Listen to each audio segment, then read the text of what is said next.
뉴스의 진수를 보여주는 인터뷰 뉴진수.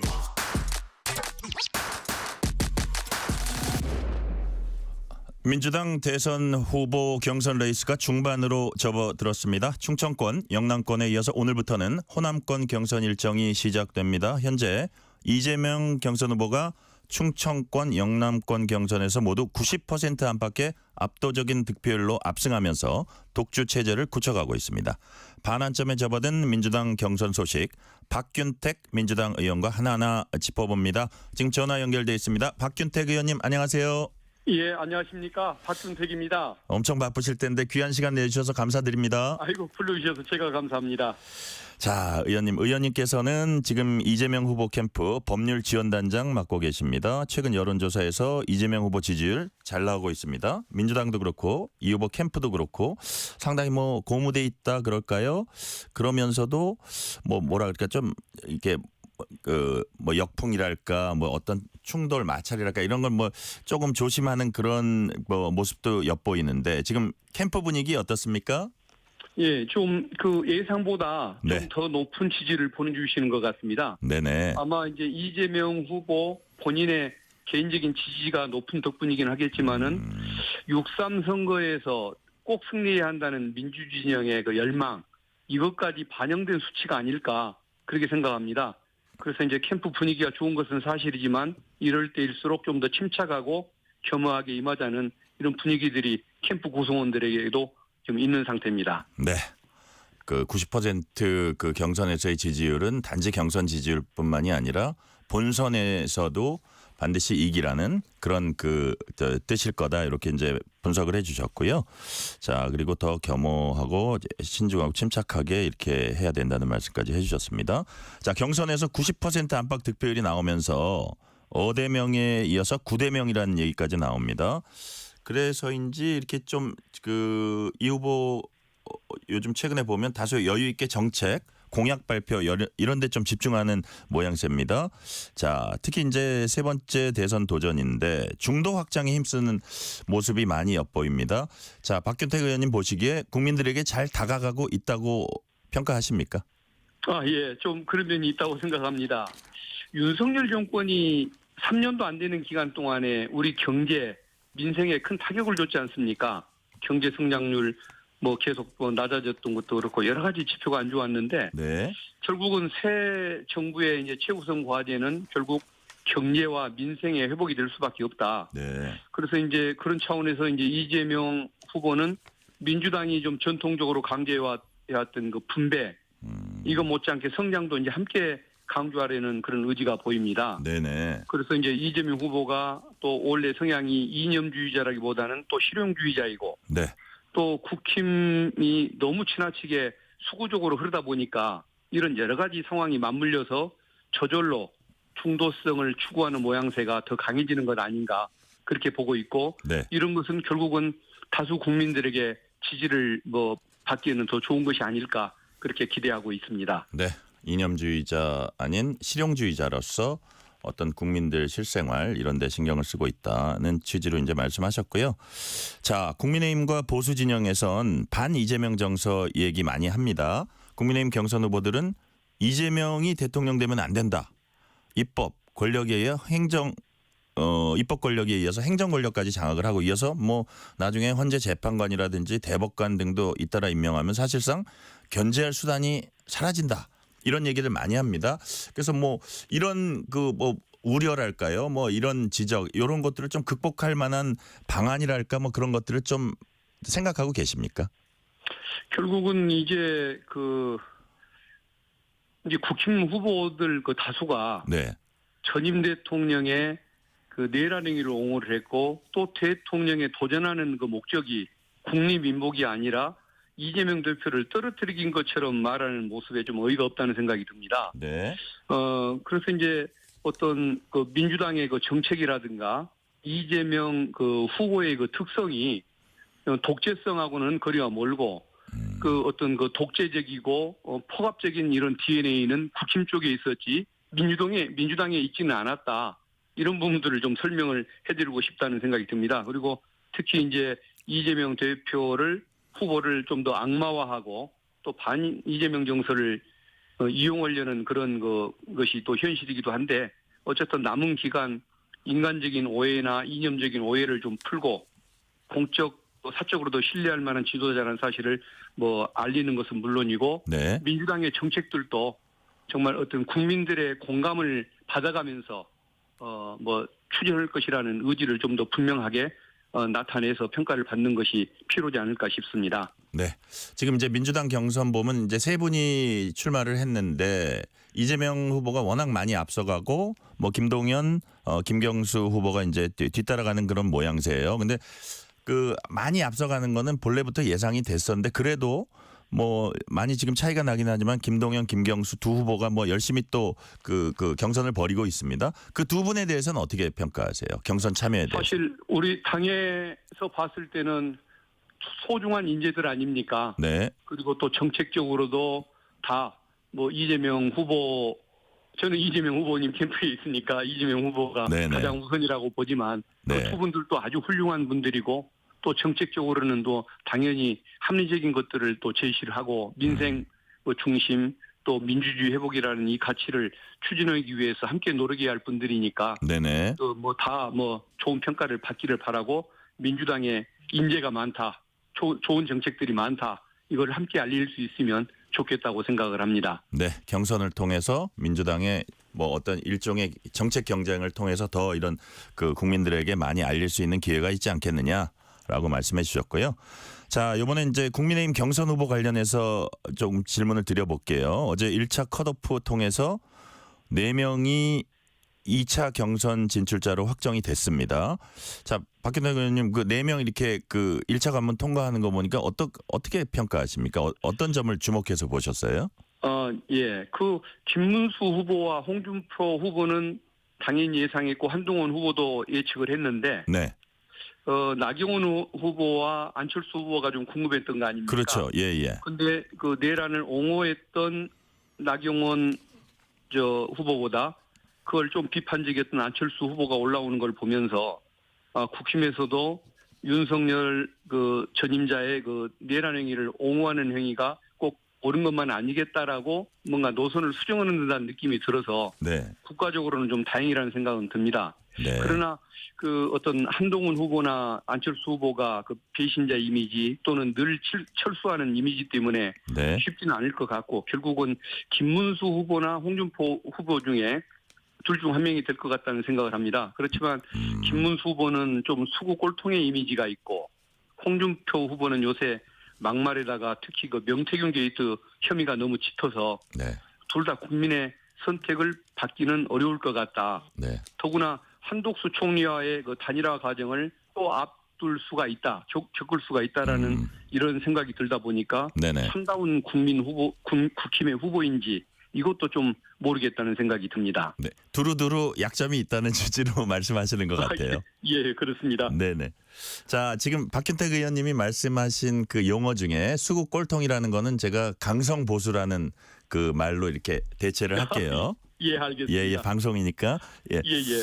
자, 그리고 이제 한덕수 대행에 대해서 좀 여쭤볼게요. 한덕수 차출론이 나오면서 민주당은 연일 한덕수 권한대행을 강력히 비난하고 있습니다. 그 비난하는 이유 좀 설명해 주세요.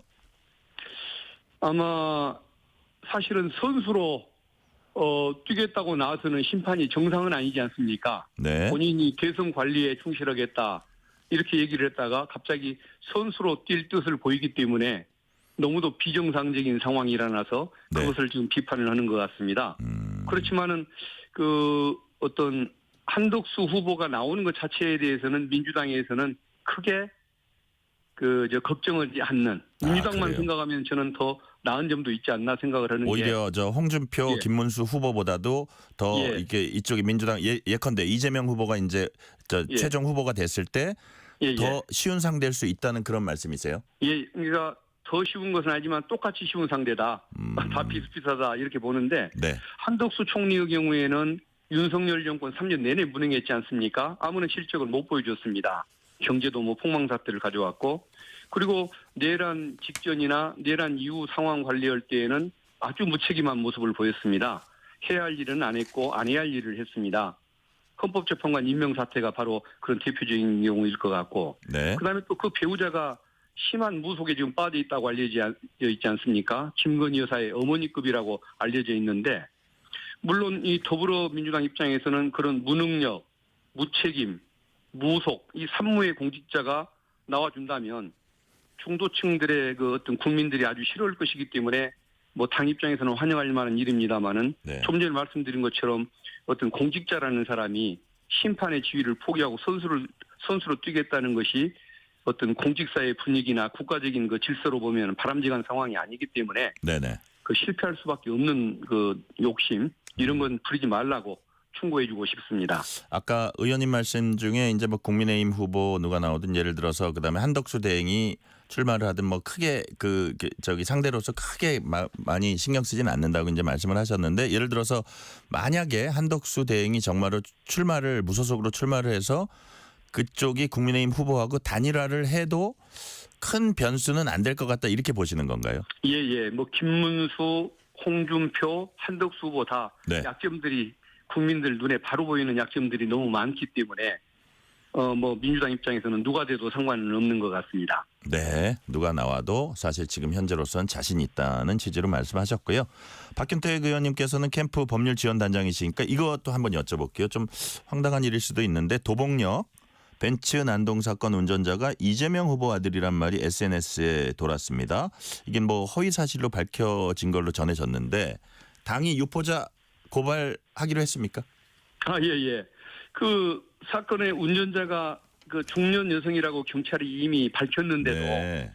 인터넷 그 커뮤니티나 SNS 등지에서 네. 이재명 후보의 아들이라고 그렇게 허위 사실을 제시한 것 아닙니까? 네네. 그래서 이미 서울지방경찰청에 공직선거법상의 허위 사실 공표 또 후보자 비방죄로 네. 고발을 했습니다. 아, 그러시군요. 예. 자, 이재명 후보 캠프는 이재명 후보에 대한 신변 위협에 따른 경호 강화를 경찰에 요청했습니다. 의원님이 뭐 가까이서 보실 테니까요. 좀 위협이 있습니까? 예.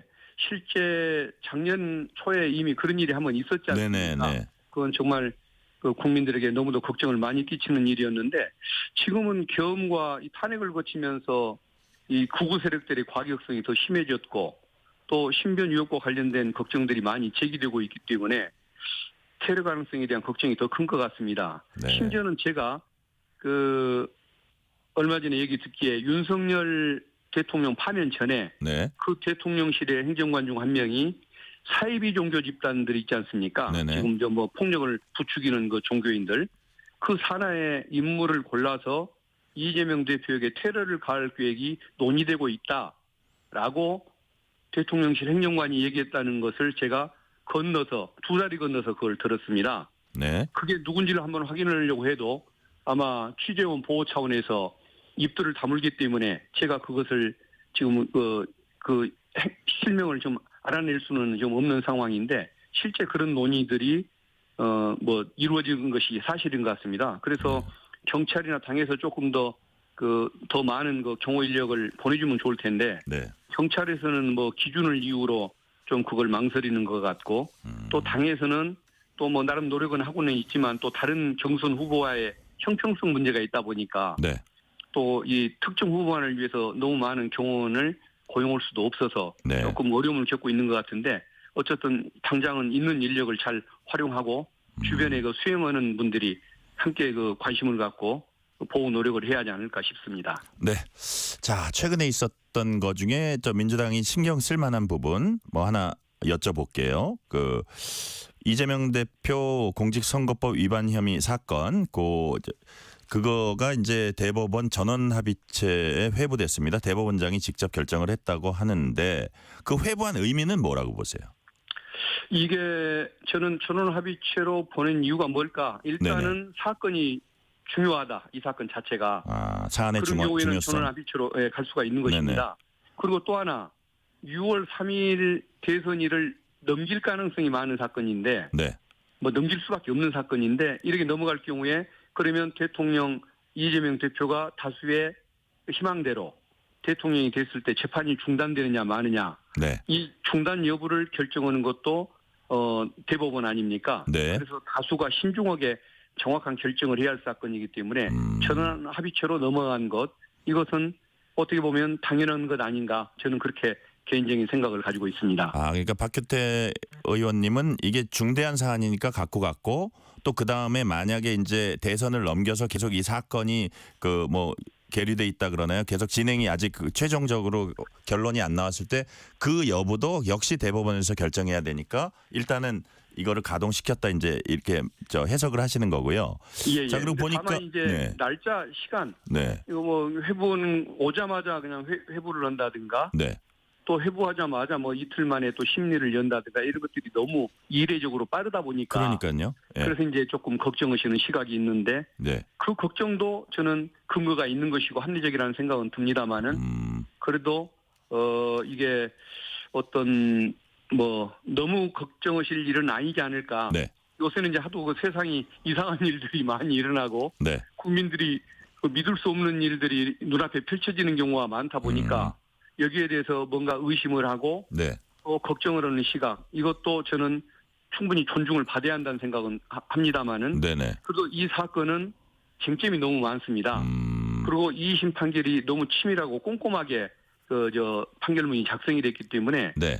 짧은 시간에 그 결정이 맞다는 결정은 할 수는 있지만 틀렸고 뭐가 틀렸고 그래서 다른 결정을 내야 하는 그 근거를 내기 위해서는 물리적으로 거의 대선 전에는 불가능하다. 그래서 5월 11일 후보 등록 이전 네. 또는 6월 3일 대통령 본선거 이전에 네. 이재명 후보에게 불리한 판결이 난다는 것은 시간적으로 물리적으로 불가능하다고 생각을 합니다. 아, 그래요? 만약에 네네. 그 전에 판결이 나는 일이 있다고 한다면 그것은 네네. 2심 판결이 워낙 잘 작성이 됐으니까 그 판결이 맞다. 검찰의 기각 상고를 무죄 기각한다. 확정이라는 예, 결정이 나올 수 있지만 다른 결정이 나오는 거는 불가능하다 이렇게 보시는 건가요? 예, 그렇습니다. 네. 자, 이제 불가능하다고 보는데 이제 여태 또 판결이라는 거는 이제 나와 봐야 아는 거기 때문에 예. 그래도 실제로 뭐 정청래 의원, 전현희 의원, 김승원 의원, 황정화 의원도 이렇게 방송에 나와서 얘기를 하는데 보니까 좀 걱정이 묻어나더라고요, 확실히. 예, 그래서 예, 그렇습니다. 만약에 그 예. 무죄 말고 이재명 후보에게 불리한 결론이 나온다. 그럼 어떻게 대응 방안이 있습니까? 어떻습니까? 저는 아까 이제 말씀하신 의원님들이 네. 그런 걱정을 하시는 것이 저는 합리적이라는 생각을 합니다. 네. 그렇지만 그것은 이제 그런 긴장감을 가지고 지켜봐야 하고 네. 좀 주의를 해야 한다는 차원에서는 그 말씀이 맞긴 맞는데 네. 결론은 절대 그렇지 않다고 보는 것이 2심 판결문이 네. 너무도 꼼꼼하게 분석이 돼 있고 논리적으로 설명이 돼 있습니다. 네. 이것을 뒤집는다, 반대의 결정을 한다는 것은 너무도 어렵고 몇 달 이상을 연구해야만 가능하다는 생각이 듭니다. 네. 근데 만약에 뭐 특정인 또는 대법원장님이 보수적이니까 이재명 대표에 대한 또 불리한 결정을 내리려는 마음을 먹고 있고 대법관들이 따라서 동조해서 너무 쉽게 짧은 시간 안에 불리한 결정을 내릴 수 있지 않겠냐. 네. 이렇게 걱정한다고 한다면 그건 대법원장님에 대한 지나친 불신이고 특히 법원의 문화, 더구나 그 대법관들에 대해서 어떤 그런 명예감이나 네. 자존심 이런 것들이 있는 분들이기 때문에 어떤 군사조직이나 행정조직처럼 움직일 것으로 보지는 않는다는 것. 네. 그래서 그분에 대한 기본적인 그분들에 대한 신뢰가 있다고 한다면 네. 절대 결론에 대해서 6월 3일 이전에 엉뚱한 결정이 나오지는 않는다는 것은 저는 분명한 그 확신을 가지고 있습니다. 네. 박 의원님 그 관련된 질문 하나만 더 드리면 지금 이재명 후보가 재판받고 있는 사건이 여러 개 있잖아요. 근데 이 후보가 대통령에 당선될 경우 진행 중이던 재판은 뭐 중지된다 혹은 계속 받아야 된다. 이른바 헌법 84조 논란이 있잖아요. 대통령이 되는 순간에 형사 재판은 재판 받고 있던 거라도 멈추는 게 맞다고 보십니까? 예, 그렇습니다. 그 소추당하지 않는다고 법에 설명을 헌법에 나와 있는데. 예, 거기 재판도 포함이 되는 거예요? 예. 형사소송법 246조를 보면 네. 국가 소추주의 해가지고 소추 개념을 공소는 검사가 제기하고 유지한다라고 되어 있습니다. 네네. 공소 제기는 기소를 말하는 것이고 공소 유지는 재판을 말하는 것입니다. 그래서 소추 개념에 재판도 포함된다는 것이고 네네. 헌법학 교과서 10권을 제가 분석을 해봤는데 세 권은 여기 아예 이것을 쟁점으로 삼지 않았고 쟁점으로 삼은 7권은 전부가 다 재판이 중단된다고 해석을 해놓고 있습니다. 네네. 그 이유는 뭐냐면 재판이 중단되기 때문에 기소도 하지 말라는 것이다. 라고 이렇게 통설처럼 써놨습니다. 네네. 그래서 더구나 이 재판이 있는 것을 알고 국민들이 주권자가 선택한 대통령을 헌법의 이론, 형소법의 규정까지 어긋나게 다른 결정을 하기는 어려울 거다라는 네. 것이 저희 생각입니다. 그렇군요. 자, 지금 많이 앞서가고 있지만 그럴수록 조심스러운 측면도 분명히 있을 겁니다. 뭐 이런 한간에선 이런 표현도 써요. 부자 몸조심 이란 말도 나오는데 자, 우리 박균택 의원님이 보시기에 민주당이나 이 후보 캠프 쪽에서 마지막까지 조심해야 할 변수, 가장 신경을 써야 할 부분 어떤 거라고 보세요? 흑색 선전 부분이라고 봅니다. 네. 근거 없는 허위 사실. 최근에 잠시 어떤 일이 있었냐면은 네. 이재명 후보가 과거에 그 배우자에게 폭언을 하는 내용, 이 내용이 그 음성이 잠시 그 떠돈 적이 있었는데 이게 디페이크로 디페이크예요? 났습니다. 네. 예, 그래가지고 그게 이제 중단이 됐는데 그래서 이런 식으로 선거를 바로 앞두고 본선을 앞두고 이런 식의 디페이크가 돌거나 그러다 보면은 굉장히 그 도덕적인 이런 오해를 받을 수가 있기 때문에 그런 것들에 좀 미리 대비하는 노력이 필요하다고 생각을 하고 있습니다. 네. 자, 그런 부분 흑색 선전 부분에는 미리미리 대비하고 어떤 그런 게 나왔을 때는 즉각 대응하고 뭐 이런 게 필요하다는 말씀해 주셨고 아까 반 이재명 정서 뭐 관련 얘기 조금 했는데 이제 보수 일각에서는 이재명 전 대표가 만약에 집권을 하게 되면 정치 보복이 있을 것이다. 독재, 절대 권력이 될 것이다. 이런 얘기도 이제 하거든요. 이런 부분에 대해서는 어떤 말씀을 하시겠습니까? 저는 이제 추상적인 설명 떠나서 한 가지 사례만 들겠습니다. 네네. 검찰에게 3년 가까운 핍박을 당해온 분, 정치 사냥을 당해온 분이 이재명 대표라고 저는 보는데 네. 검찰개혁 주제를 먼저 꺼내기를 좋아하지를 않습니다. 민주당의 당론이기 때문에 검찰개혁은 추진이 당연히 될 것입니다마는 네. 검찰개혁에 대한 얘기를 먼저 꺼내는 스타일은 아닙니다. 당연한 것으로만 보고 있을 뿐. 그 이유가 뭐냐. 정치보복으로 비치는 것이 싫은 것이고 네. 민생 이슈를 삼키는 것이 싫은 것이고 네. 국민 정서에 부합하지 않은 일일까 봐 나중에 그것은 시간적 여유를 두고 오는 것이 맞다는 이런 생각을 그분이 하는 것 같습니다. 네네. 이런 사례에서만 사례로 보더라도 어떤 정치보복은 이재명 대표의 특성과는 아주 거리가 먼 그런 주장이다. 그 점을 말씀드리고 싶습니다. 지금 또 박균택 의원님께서 검찰 개혁은 어차피 그렇지만 이재명 대표가 대통령이 되면 이제 할 걸로 예상이 되는데 이게 예를 들어 수사하고 기소를 분리하는 게 핵심입니까?